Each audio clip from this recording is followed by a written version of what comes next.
of our existence as Muslims in America and anywhere.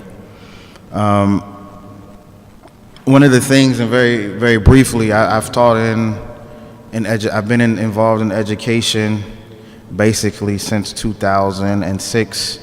Right now, I am trying to further my education and do a master's degree in educational administration. I teach Islamic studies and Arabic with some other topics basically since that time. And when we think about education, we automatically think about the children. And when we put it in the situation of the context of the masjid, we really have to be focused in on our future. And there was an important quote, and I'm gonna start this off with. There's an important quote, a couple of important quotes that I wanna get you involved in, inshallah ta'ala. The very first quote is, "He alone who owns the youth gains the future. He alone who owns the youth gains the future." This was said by none other than Hitler. None other than Hitler. He alone who owns the youth gains the future. Since I've been here, I've heard a lot of different issues about, social engineering, so on and so forth, these type of things, and we just want to kind of put that in context. Another important quote that we want to have is, "Education is the most powerful weapon which you can use to change the world." Nelson Mandela. So here you have two very different people, two very different ideologies, two very, this almost polar opposites. Polar opposites.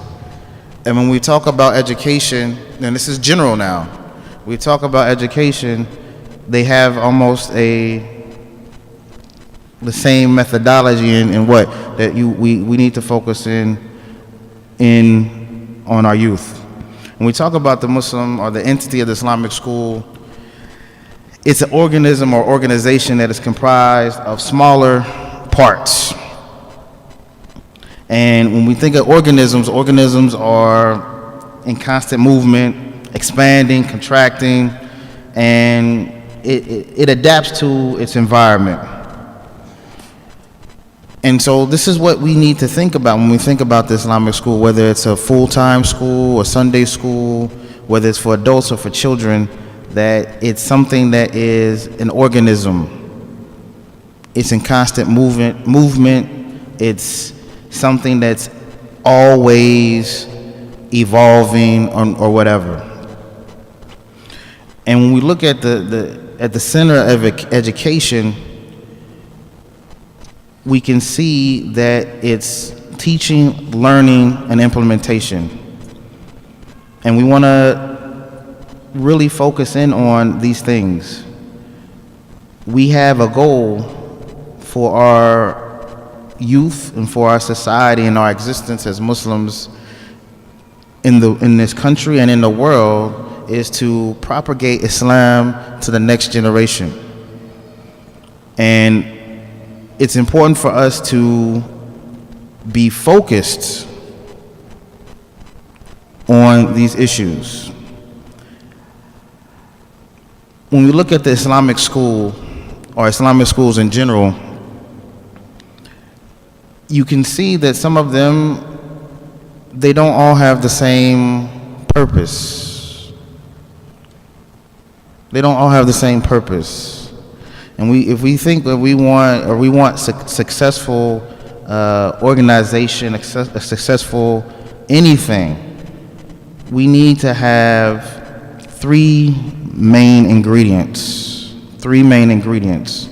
Number one, as the Sheikh mentioned before, we need to have unity of purpose. We talk about unity, but this one we need to have unity of purpose, meaning that we need to have the same goal. We need to produce intellectually engaged Muslims that are able to handle, that are able to cope, that are able to deal with the society in which they live in. That should be the purpose of our schools. And I was dealing with a brother, an older African American brother in the Dallas area. He's from Louisiana originally. And he told me, he said, one day, he said, Brother Shaheed, he said, the lioness, she takes her cubs, right? Or not the lion, like the cheetah, like these animals, they take their cubs and she keeps them for about, 6 months, a year, whatever it takes, 2 years, whatever. And then she leaves it. She leaves it. Right? And so he says, and he's telling me, he says that, what? You need to be goal-orientated in teaching your children. That you want to teach them everything they need to know so they can live without you. That should be the goal and the purpose of our education, that we want independent, functional, intellectually involved Muslims.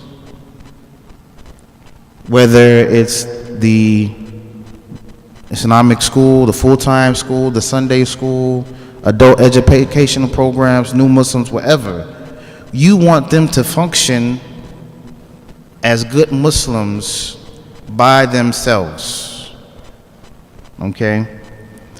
That's the first thing that we think about the three issues. First, you have to have the unity of purpose. Not every Islamic school is on that purpose. Sometimes we say, oh, it's a masjid, we need to have Islamic school. Sometimes we say, you know what?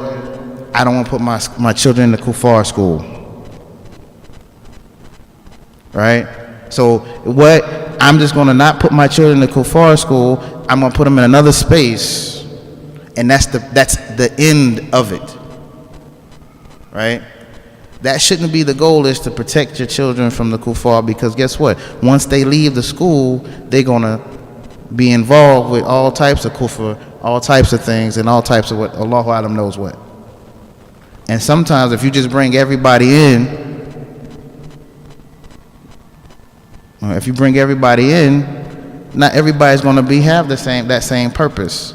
We're just here, like the Sheikh said, we're just here to be together physically, right? That you've achieved that. Secondly, one of the things that we need to have when we think about Islamic schools is a unity in vision. In other words, we need to be able to see that goal, or we need to be able to see where we're going, where we're headed. We have, okay, I have the goal. I want good Muslims. Okay. Then we say, okay, this is how you produce good Muslims. So we need to have a collective vision on how to produce good Muslims, youth, adults, whatever. We need to have a unified vision on how to do that. And we'll stop for the adhan, inshallah.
Okay, assalamu alaikum wa rahmatullah. Inshallah, what we'll do is we'll just go ahead and break right now and just pick up after Asr, inshallah ta'ala. Do we have some flexibility with time, inshallah ta'ala? So what we'll do is we'll go ahead and break right now. Inshallah, pick up after Asr. Jazakumullah khairan. Assalamu alaikum wa rahmatullah.